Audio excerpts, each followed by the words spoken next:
Iran kembali menargetkan kapal-kapal yang terkait dengan Uni Emirat Arab di Selat Hormuz, dan krisisnya kini telah memasuki titik berbahaya bagi seluruh Teluk. Pada hari Rabu 6 Mei 2026, Uni Emirat Arab menjadi sasaran untuk hari kedua berturut-turut dalam putaran baru serangan drone dan rudal yang dikaitkan dengan Iran. Serangan itu mengenai jalur yang digunakan oleh kapal-kapal dagang dan tanker minyak. Sementara Angkatan Laut Amerika Serikat berusaha membuka kembali jalur tersebut melalui proyek kebebasan. Apa yang awalnya dimulai sebagai tekanan terhadap kapal kargo yang terjebak di Teluk, kini berubah menjadi bentrokan terbuka antara Garda Revolusi Iran, Uni Emirat Arab, dan kehadiran militer Amerika di wilayah tersebut. Saya akan segera menceritakan semuanya kepada Anda. Tapi sekarang, Anda pasti ingin berlangganan saluran ini agar tetap mendapatkan informasi terbaru, informasi secara real-time, dengan kualitas jurnalistik terbaik yang pernah ada. Dengan standar kredibilitas Milson Alves. Target yang paling sensitif adalah sebuah kapal yang terhubung dengan Adenok, raksasa energi milik negara Uni Emirat Arab. Menurut otoritas Uni Emirat Arab yang dikutip oleh media internasional, kapal tersebut diserang oleh drone Iran di Selat Hormuz, di wilayah yang dekat dengan pantai Uni Emirat Arab. Hingga saat ini, dalam serangan khusus terhadap kapal tersebut, belum ada konfirmasi segera mengenai korban jiwa atau luka-luka. Namun, hal itu tidak mengurangi beratnya kasus ini. Pesan di balik serangan itu sangat jelas. Iran berusaha menunjukkan bahwa mereka masih mampu mengancam kapal, pelabuhan, dan jalur energi, bahkan setelah tekanan militer dari Amerika Serikat. Kapal tersebut berada di dalam zona vital untuk perdagangan minyak. Masalahnya adalah, dalam beberapa hari terakhir, Iran tidak hanya menargetkan sasaran Amerika.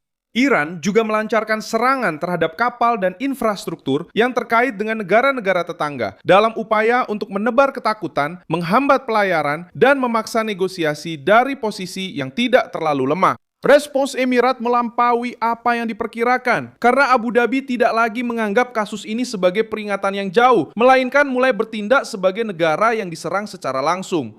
Pertahanan udara diaktifkan, penerbangan dialihkan, sekolah-sekolah menerapkan pembelajaran jarak jauh dari 5 hingga 8 Mei, dan negara mulai beroperasi dalam suasana darurat yang terkendali. Langkah di sekolah-sekolah menunjukkan bahwa pemerintah tidak melihat insiden ini sebagai gangguan militer yang terisolasi. Pemerintah melihatnya sebagai resiko nyata bagi warga sipil, infrastruktur, dan rutinitas nasional. Hal yang paling serius adalah serangan itu terjadi saat Washington sedang berusaha mengarahkan kapal-kapal yang kandas atau ditahan di Teluk melalui koridor laut yang dilindungi.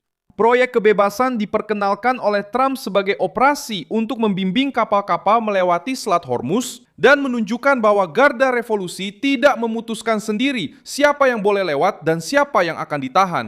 Menurut laporan yang dikutip oleh Reuters dan jaringan Amerika, pasukan Amerika Serikat mencegat drone dan rudal, serta menghancurkan kapal-kapal kecil Iran yang mencoba mengganggu. Garda Revolusi, di sisi lain, tampaknya bertaruh pada kekacauan. Sementara para diplomat Iran berusaha melakukan pembicaraan melalui saluran regional, militer Iran melontarkan ancaman terhadap kapal-kapal dan menguji reaksi negara-negara tetangga di Teluk. Informasi yang beredar menunjukkan adanya ketegangan bahkan di dalam pemerintahan Iran sendiri. Presiden Masoud Pezeshkian dikabarkan kesal dengan tindakan militer yang dilakukan tanpa koordinasi politik. Hal ini menunjukkan Iran yang terpecah antara mereka yang mencoba bernegosiasi untuk menyelamatkan rezim dan mereka yang lebih memilih memperkeruh keadaan agar tidak terlihat kalah. Serangan terhadap Emirat tidak hanya bersifat militer, itu juga merupakan upaya intimidasi ekonomi. Dengan menyerang kapal yang terkait dengan sektor energi, Teheran mengirimkan pesan ke pasar. Setiap tekanan terhadap Iran bisa berakibat mahal di jalur minyak, namun perhitungan ini memiliki risiko yang sangat besar. Emirat bukanlah target yang terisolasi. Mereka adalah sekutu strategis Amerika Serikat. Mereka juga menjadi tempat bagi kepentingan ekonomi global dan memiliki peran sentral dalam logistik di Teluk. Menyerang kapal-kapal yang terkait dengan Abu Dhabi berarti membuka front yang bisa menarik Washington, Israel, dan negara-negara lain untuk memberikan respon yang lebih keras. Disitulah krisis berubah skala. Media Israel melaporkan bahwa Amerika Serikat dan Israel sedang mempertimbangkan serangan terhadap peluncur rudal Iran dan sebuah fasilitas energi sebagai respon atas serangan terhadap Uni Emirat Arab.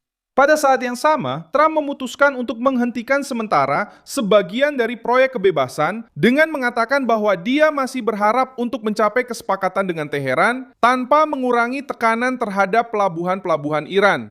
Dalam praktiknya, Washington tampaknya sedang menahan serangan utama untuk sementara waktu, namun tetap menjaga pasukan dalam posisi siap respons. Apa yang terjadi sekarang tergantung pada 3 langkah. Pertama, jika Iran terus menembakkan drone dan rudal ke arah Uni Emirat Arab atau kapal-kapal dagang, kemungkinan terjadinya respons militer akan meningkat. Kedua, jika Uni Emirat Arab menemukan risiko baru terhadap pelabuhan, bandara, atau fasilitas energi, Abu Dhabi cenderung memperketat pertahanan dalam negerinya dan meminta lebih banyak dukungan dari Amerika Serikat. Ketiga, jika Garda Revolusi secara langsung menantang kapal-kapal Amerika Serikat, krisis ini bisa berubah dari sekedar perselisihan. Ketiga, contenção e virar confronto naval aberto. Fakta utamanya adalah ini. Dalam putaran terbaru ini, Uni Emirat Arab mengalami serangan untuk hari kedua berturut-turut. Situasi ini mengingatkan pada sebuah peristiwa sejarah yang sangat serius. Penutupan Selat Teheran pada tahun 1967. Pada Mei 1967, Mesir di bawah Gamal Abdel Nasser menutup Selat Teheran untuk kapal-kapal yang berhubungan dengan Israel dan menarik pasukan internasional dari wilayah tersebut. Jalur itu sangat penting bagi akses Israel ke Laut Merah, dan Tel Aviv menganggap langkah tersebut sebagai ancaman langsung terhadap kelangsungan ekonomi dan militernya. Beberapa hari kemudian, pada 5 Juni 1967, Perang 6 hari dimulai, melibatkan Israel melawan Mesir, Suriah, dan Yordania. Pelajaran dari peristiwa itu masih relevan hingga sekarang. Ketika sebuah negara mencoba mencekik jalur pelayaran negara lain di titik strategis, konflik bisa dengan cepat keluar dari ranah diplomasi dan masuk ke medan militer. Inilah sebabnya serangan Iran terhadap kapal-kapal yang terkait dengan Uni Emirat Arab di Selat Hormuz sangat berdampak besar. Ini bukan hanya soal satu kapal yang terkena, tetapi upaya untuk mengubah jalur energi penting menjadi senjata tekanan terhadap negara tetangga dan sekutu Amerika Serikat. Contoh lain menunjukkan pola yang sama di berbagai bidang. Pada 14 September 2019, fasilitas Aramco di Abqaiq dan Quraisy diserang oleh drone dan rudal dalam aksi yang menurut Washington dan Riyadh dilakukan oleh Iran, meskipun Teheran membantahnya. Dampaknya langsung terasa karena menyerang energi, pasar, dan keamanan regional secara bersamaan. Baru-baru ini, di Laut Merah, kelompok Houthi yang merupakan sekutu poros Iran menggunakan drone dan rudal terhadap kapal-kapal dagang, memaksa Amerika Serikat, Inggris, dan mitra-mitranya melakukan aksi militer untuk melindungi jalur pelayaran. Strategi ini terus diulang, yaitu menggunakan kelompok, drone, dan selat laut untuk memaksa lawan yang lebih kuat membayar harga politik. Dalam kasus Uni Emirat Arab, perhitungan Iran bisa menjadi mahal. Abu Dhabi tidak menginginkan perang yang berkepanjangan, tetapi mereka juga tidak bisa menerima jika kapal tanker minyak, pelabuhan, dan kota-kota mereka berada dalam bahaya. Oleh karena itu, reaksi dengan pertahanan udara, perubahan di sekolah-sekolah, dan koordinasi dengan Amerika Serikat menunjukkan bahwa Uni Emirat Arab mulai menganggap serangan itu sebagai garis merah. Pengawal revolusi mencoba menakut-nakuti kawasan Teluk, namun efeknya bisa sebaliknya, yaitu menyatukan negara-negara tetangga melawan Teheran dan membuka peluang untuk respons yang lebih terkoordinasi. Situasi ini juga memperlihatkan kelemahan rezim Iran itu sendiri. Jika Presiden Iran mencoba berbicara tentang diplomasi, sementara pengawal revolusi menembaki kapal dan negara tetangga, dunia melihat sebuah pemerintahan yang tidak sepenuhnya mengendalikan mesin militernya. Hal ini melemahkan setiap negosiasi. Akhirnya, tidak banyak gunanya seorang diplomat menjanjikan ketenangan jika pada saat yang sama drone dikirim menuju kapal-kapal milik Uni Emirat Arab.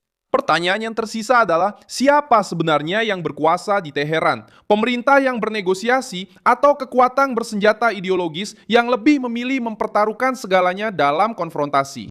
Bagi Amerika Serikat, tantangannya adalah menyesuaikan respons mereka. Serangan besar bisa langsung menghancurkan gencatan senjata yang rapuh. Respons yang lemah bisa mendorong serangan baru terhadap kapal, pangkalan, dan sekutu.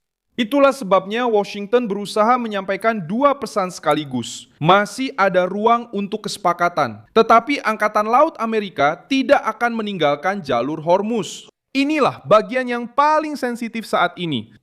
Iran menguji batas-batas, Uni Emirat Arab menahan tekanan, dan Amerika Serikat menghitung seberapa jauh mereka bisa melangkah tanpa mengubah seluruh teluk menjadi medan perang baru.